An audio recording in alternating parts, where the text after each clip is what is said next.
राधे राधे। हम लोगों ने 5th डे ऑलरेडी कंप्लीट कर चुके हैं, आज 6th डे है। तो 5th डे तक हमें इतना तक पता चला कि पांडु के हाथ में ऋषि हत्ता हो जाता है। तो वो हस्तिनापुर में वापस आते हैं, हस्तिनापुर पे वापस आके उनको फिर से वो अपने सत्यवती माता के पास जाते हैं और हमारे विष्णु के पास जाके बोलते हैं कि मैं मेरे हाथ से गलती हो चुका है, तो मुझे प्रायश्चित करने के लिए फिर से तपस्या के लिए जाना होगा। तो बोलते ये बातें एक एक मतलब एक ही इंसान बोल सकते हैं कि इस ये जो हुआ है इनका दंड क्या है, इनका प्रायश्चित्त क्या है, आप विदुर के पास जाओ, मंत्री सब कुछ बताएंगे। तो विदुर बोलते हैं कि हाँ, शास्त्र में है कि ऐसा है तो आपको जाना पड़ेगा। उसी टाइम सत्यवती माता बोलते बट उससे गलती हुआ है, बोल रहे हाँ गलती हुआ है इसीलिए उनको प्रायश्चित करना है। अगर उनने जानबूझ के करते तो उनको मृत्युदंड दिया जाता, तो आपको जाना पड़ेगा, विदुर ये बता दिया। तो सत्यवती माता टूट जाती क्योंकि शांतनु महाराज के बाद बहुत टाइम से ये सिंहासन खाली रहता है।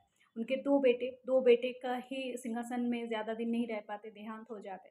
उनके बाद आफ्टर लॉन्ग टाइम पांडु ये सिंहासन के लिए आते, पांडु सिंहासन के लिए आते, शादी जस्ट हुआ है, इसी क्षण ये हुआ है, फिर से सिंहासन खाली हो जाएगा जब तक नेक्स्ट जनरेशन मतलब वंश में कोई और पुत्र नहीं आते।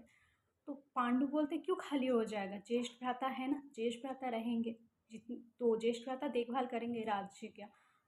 तो सब लोग राजी हो जाते हैं। तो इसी टाइम पे पांडु अपने जाने वाले हैं, तो उनकी पहली पत्नी बोलती है मैं आपकी अर्धांगिनी हूँ, तो इसीलिए मुझे भी जाना है आपके साथ। तो तो वो जब जाने के लिए जिद करते हैं, तो उनकी जो दूसरी पत्नी है वो बोलती है मेरी कारण ये गलती हुआ है आपसे, तो मुझे भी जाना है।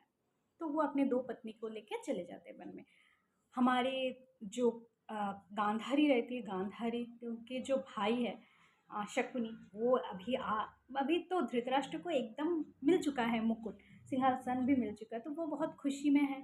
और उनको बट थोड़ा थोड़ा दुखी भी है, खुद के अनुज जो है वो जा रहा है प्रायश्चित करने के लिए, इतना बड़ा डिसीजन, तो दुखी भी है। तो गांधारी का भाई आके उसका कान में भरता है, धृतराष्ट्र के कान में, कि ये तुम्हारे हक की है, ये तो उनकी नियति में लिखा था, तुम्हारी नियति में है राज्य बनना, इसीलिए तुम ये देखो कि किस्मत का कैसे खेल है, घूम फिर के तुम्हारे पास मुकुट आ गए ना, कान भर रहा है। और गांधारी आया, आके गांधारी सब सुन रहा है, और उसको फिर उसने उसको बोला भ्राताश्री आप ऐसे मत बोलिए, पांडु हमारी अनुज है, पांडु वापस आएंगे कुछ दिन के बाद, ये उनका ही सिंहासन है, उनको ही मिलने वाला है, देखभाल करने के लिए अभी ये मतलब ये उनके ज्येष्ठ भ्राता ये सिंहासन अभी देखभाल कर रहे हैं।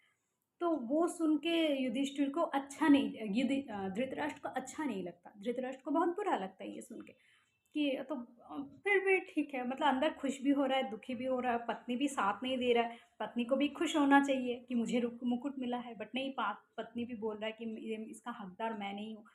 तो उसको ना एक अलग सा फीलिंग्स हो, जो मिक्स काइंड ऑफ फीलिंग्स हो रहा है हमारी धृतराष्ट्र को। ठीक है, इसी क्षण गांधारी तो मतलब गर्भवती रहते, बट उनको बच्चा नहीं हो रहा। ऐसे करते करते 1 साल हो गया है, 12 महीने, लोगों का बच्चे होता है 9 महीने, अगर 10वां महीने में, उसका 1 साल होने हो चुका है बट बच्चा नहीं हो रहा है। सब लोग टेंशन में है, ये बातें जाते हैं हमारे पांडु के पास। पांडु अपने पत्नी के साथ इस बारे में डिस्कशन कर रहा है। तो कुंती को जब बोलते हैं ऐसे ऐसा है, अभी हस्तिनापुर का सिंहासन में कौन बैठेगा, भाभी श्री का तो मतलब अभी तक तो प्रसव भी नहीं हुआ, क्या होगा पता नहीं, तुम्हारे भी बच्चा नहीं हो सकता। तो क्योंकि ऋषि का श्राप की वजह से तो अभी हस्तिनापुर का सिंहासन को लेकर मैं बहुत चिंतित हूँ। तो तब कुंती बोलती है उनको, जो दुर्वासा मुनि ने जो आशीर्वाद स्वरूप मंत्र दिया है उनके बारे में बोलते हैं कि मुझे दुर्वासा ऐसे आशीर्वाद स्वरूप मुझे एक मंत्र मिला है जिसके वजह से मैं किसी भी देवता को बुला के मैं बच्चा प्राप्त कर सकती हूँ। तो बोलते हैं वो पांडु सुन के अच्छा लगता है उसको, बोलते बहुत अच्छी बात है, तुम एक काम करो, मैं ऐसे तुम ऐसे बच्चा को हाँ, मतलब तुम धर्मराज, धर्म की जो राज है यमराज, उनको बुलाओ, उन धर्म के स्वरूप ऐसे एक बालक को तुम उनसे मांगो जो बच्चा धर्म का अंश होगा, धर्म तक होगा, सत्यवादी होगा, जो बहुत बड़ा कठिन समस्या में भी धर्म के साथ रहेगा और स्थिर रहेगा, अच्छे ऐसे बच्चे की मांगो।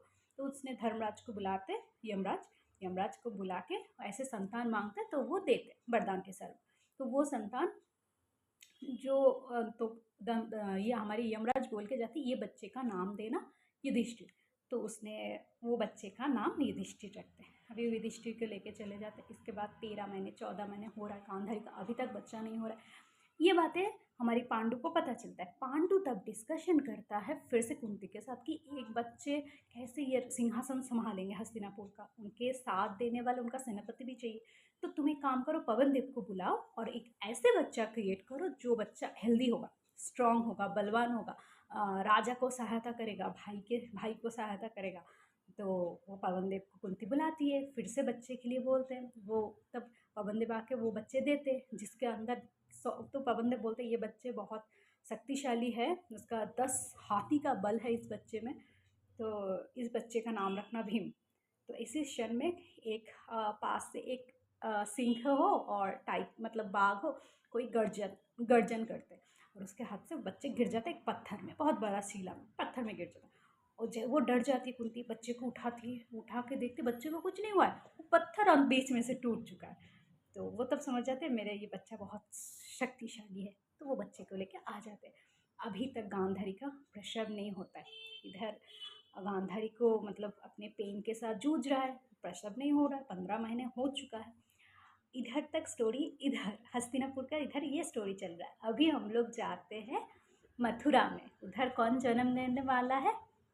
हमारी महाभारत की मेन हीरो हमारी कृष्ण जी जन्म लेने वाले हैं। तो कृष्ण जी का जो मामा है, कंस मामा, उसने क्या करते, वो यदु कुल का राजकुमार रहते।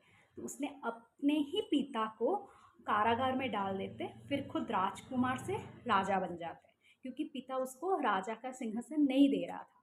क्यों नहीं दे रहा था? वो बहुत हिंसात्मक एक राजकुमार था। कहीं पर भी जाते थे, अगर लड़ाई युद्ध के लिए जा रहा है एज ए राजकुमार, तो सबको मार के काट के ऐसे मतलब हिंसात्मक थे। सारे राज्य के लोग जूझ मतलब डर के मारे जूझते थे। तो इसीलिए उनके कंस के जो पिता है वो उनको सिंहासन नहीं दे रहे थे। तो उन्होंने अपने ही पिता को कारागार में डाल दिया और राजा बन गए, खुद राजा के सिंहासन में बैठ गए। तो उनकी बहुत अच्छे दोस्त थे हमारे वासुदेव। तो अभी उन्होंने क्या किया, बोल रहा है वासुदेव को, तुम मेरे ऊपर बहुत क्रोधित हो, मैंने राजा ऐसे करके बना। तो बोल रहा नहीं, तुम ऐसे भी कल राजा बनने वाले थे, आज बन गए। तो बोले मेरा एक आर्जी मानोगे, मुझे बहुत दिन का शौक है। बोला हाँ बोलो। बोला मेरा प्रिय बहन देवकी के साथ शादी कर लोगे? तो वो बोल रहा मेरे ऑलरेडी पत्नी है रोहिणी। वो क्या बोल रहा, मैं रोहिणी के बारे में जानती हूँ, वो मान लेंगे, तुम मेरी बहन को शादी कर लो, तुमने मुझे वचन दिया, तुम मानोगे।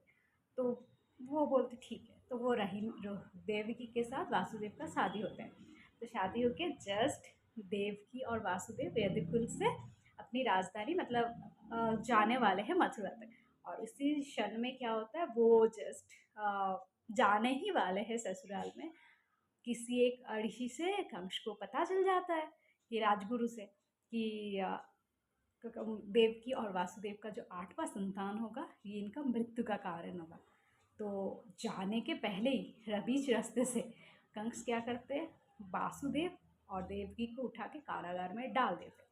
कारागार में डाल देते और जैसे कारागार में डाल देते तो ये देवकी रोने लग जाता है, मैं आपकी प्रिय बहन हूँ, आप ऐसे मुझे कारागार में डाल दिया। तो बोल रहा है मुझे तुम्हारे ऊपर कोई गुस्सा नहीं है, मुझे तुम्हारे ये 8 बच्चे के ऊपर, मैं ये बच्चे को दुनिया में आने नहीं दूंगी। तो आज के लिए इतना ही, बाकी नेक्स्ट डे करते हैं। राधे राधे।